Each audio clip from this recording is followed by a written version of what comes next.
guys, I'm gonna need you all to come together because there is another fandom situation. So gather around before you say it. No, it's not Hazbin Hotel. It is not Hell of a Boss. It is not My Hero Academia. No, it's worse. Please gather around in the conference room. Sit down. Everybody, I want everybody to sit down for this one. Ha, ha, ha. Oh, it has risen up from the dead, folks. Guess what it is? No, it's not Marvel, it's not DC. It's Demon Slayer. Roll the clip and you will see. This is really wow. Yeah. So if you're in the anime community and you specifically watch English dub, I'm sure you've seen this video going around right now. And if you don't know the story, this woman has been stalking the English dub voice actor for Tanjiro Kamado in Demon Slayer, Zach Aguilar. And from what I have heard, she had gone to his hotel with her grandparents, I believe, and try to get his personal information so that way they can talk or hang out outside of a con.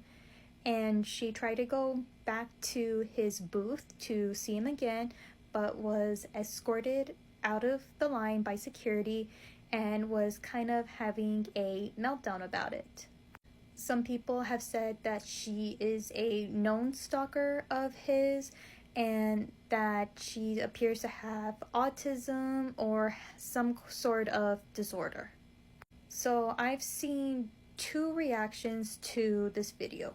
One are people saying autism is not an excuse for this behavior. This is very dangerous. I hope she never sees Zach again. And other people saying, well, autism is not an excuse, but we need to be more compassionate. She clearly needs help. And what I want to say is that please do not go up to Zach at any future con or bombard his social media with, did you see your stalker video? Did you see the viral stalker video? What happened? Tell me everything. It's literally none of our business. If he wants to speak on it, he will. If he doesn't, then he doesn't. I shouldn't have to say this, but literally common decency is like nowhere to exist nowadays.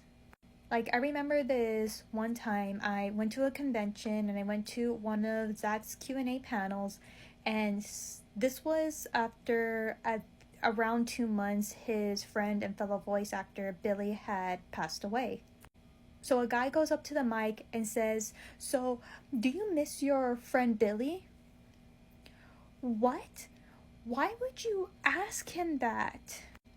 Like, everyone was looking at each other so shocked. There were like little gaps here and there. Zach looked so sad. Like, the atmosphere just went down. That panel was ruined because who goes up to someone and asks about their dead friend? So please do not go up to his booth. Do not go up to a Q&A. Do not go to his social media and be like, tell us what happened. Tell us what happened about your stalker. Give us an update. If he doesn't want to talk about it, he doesn't want to talk about it. I'm sure he feels so uncomfortable, so unsafe, and maybe even a little bit guilty. Now, I'm not here to speak for him. Like, I've only met him a few times, but he's a very, very nice guy, and I really hope that he needs to do what he needs to do to feel safe again. Also, the woman was like, let me talk to the handler. I've also met his handler a few times. It's majority the same girl, and she's very, very sweet. Please don't bombard her with questions either. Please do not get in line, go up to a handler, be like, so tell us about the stalker. Tell us what happened. If she doesn't want to talk about it, then don't go to Zach and be like, tell us about the stalker. Tell us about your stalker. If they don't want to talk about it, leave them alone. Whatever Zach decides to do to feel safe again, to go to cons, I'm all for it. I will support it, and hopefully these situations don't get out of control. Maybe security can be tightened at anime conventions, because even I noticed that they're not really the best for everybody's safety.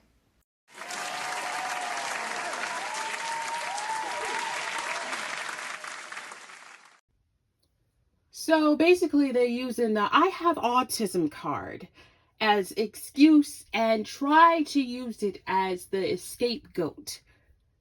Autism is serious. That's one.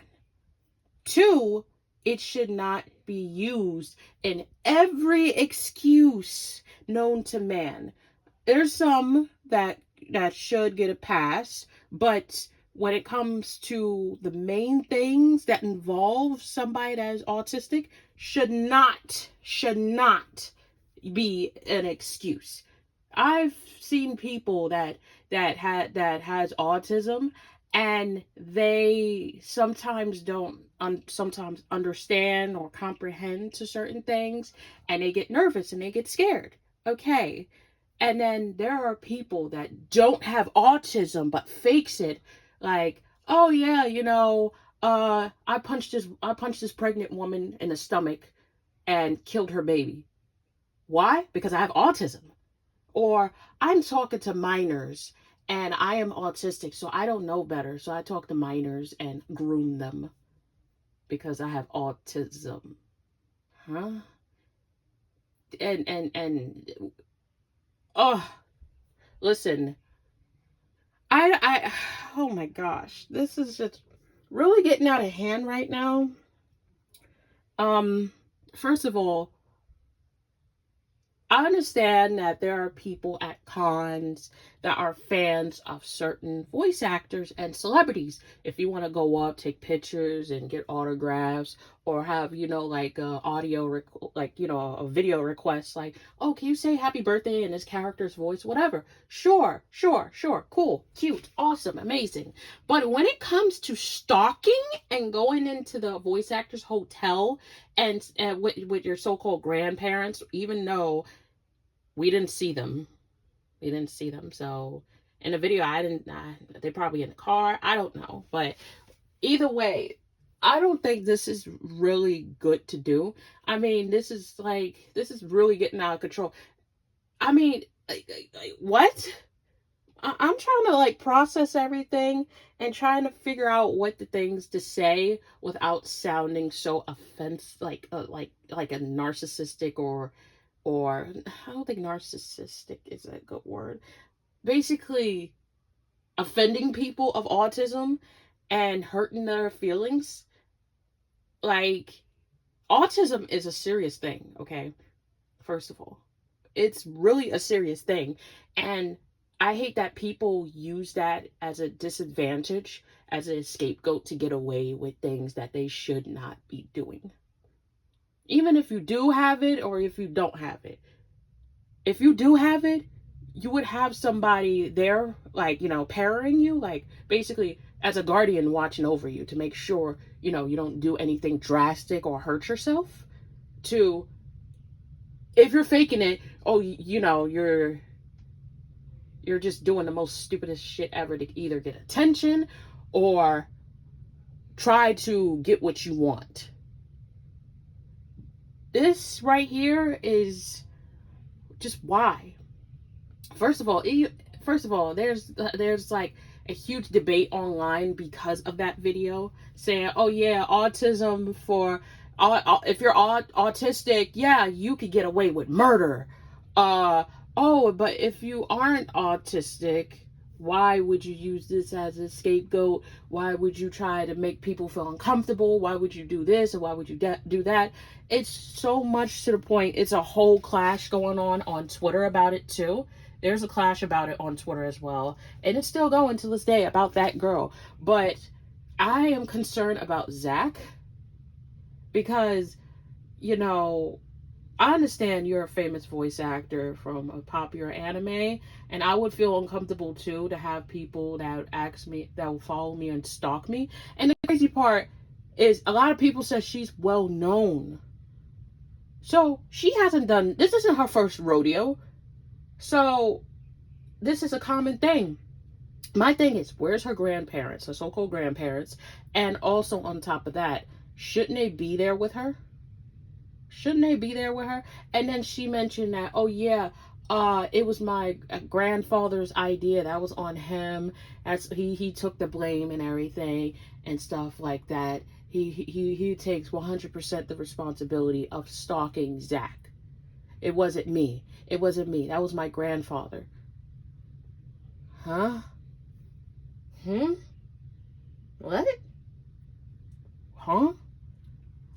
Like, this whole entire situation is crazy. It's beyond the level of Rule 34 of doing art of minors. This is like far beyond the freaking Rule 34 of doing freaking Nezro getting blasted and back shots by the whole entire Hashiras, plus her brother and her family. Like, what? Like, what the fuck is going on?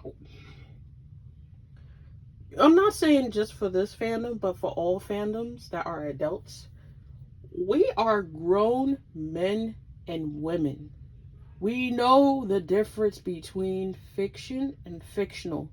The voice actors either want to interact with us in a friendly way, but not to the point they want to fulfill your fantasies physically in IRL. I don't think they want to do that. They have something called boundaries.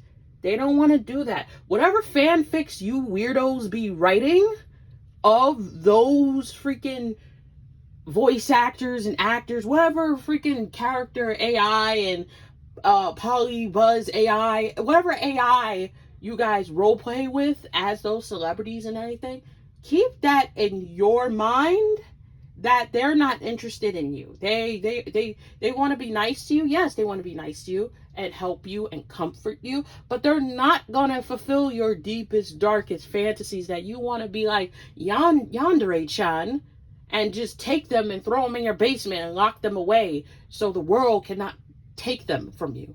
No, it's like, dude, majority of them either married, gay, not interested, or have kids, or just, want to be something, I don't know, left alone, just like any normal human being. Guys, come on. Come on. Like, seriously? This is what we're doing? We're bringing that back again? Come on, folks. This is the reason why a lot of celebrities get uncomfortable when crazed fans like that is around. So you wanted to go into his hotel and get personal information just to hang out with him and all this and all that. He probably want to be left alone. You gotta understand, when you are a voice actor or an actor and you're at con and you're there all day just whiffing the horrible smell of feet and ass and arms, because half of everybody don't believe in soap and water and fucking deodorant or cologne or perfume. Even cologne and perfume won't save your life if you don't wash your ass. You gotta understand, when a person bathes themselves in perfume and cologne and they don't take no shower, yeah, you smell the funk mixed with it. It's not good. But either way, as celebrities and voice actors, they have to be at con every day, which basically is based off their schedule, which is like probably they'll be there like for 3 days or 4 days or whatever at that con. They have to sit there all day. They do take breaks, but they have to be, after their break, they have to be there all day dealing with so much, and it's overwhelming. And not only that, it gets exhausting. They get exhausted. Like, seriously, they get tired. So they're like, you know what? I'm closing up. I'm going to a hotel. I'm going to get some rest, get something to eat, whatever. I want to chill. I don't think they expect somebody coming into their hotel like, hey, can I have your number? Can I have your information so we can hang out and you can fulfill my fantasy? There are people that would just do something like that, and then also they'll come back and lie and say, well, such and such raped me. Well, such and such made me do things I wasn't supposed to do or comfortable doing. And they will frame them. That's a walk-in frame. Okay? Yeah, we don't want to do that. I'm glad that security was there to tell her, like, yo, you're not allowed. Get out. Just get out. We don't want you here. Get out. and all that. And she's trying to have a whole panic attack. And I don't know if she was actually on the phone with her so-called grandparents. It's crazy, bro. It's crazy. It's crazy. This. Again, we are grown adults. We know the difference between fiction and nonfiction. And not only that, we know that celebrities are just human beings with money and also well known as weird things that go around with them. They are normal human beings, just with money and talent. So, yeah, but listen, we all have talent. We all do. But for them, it's like, we have talent. Like superiority type talent. That's what the media and what other people, how they depict celebrities. But yeah, this is just, whew, yeah, I need to go. I need a drink. Oh, nah, I'm out.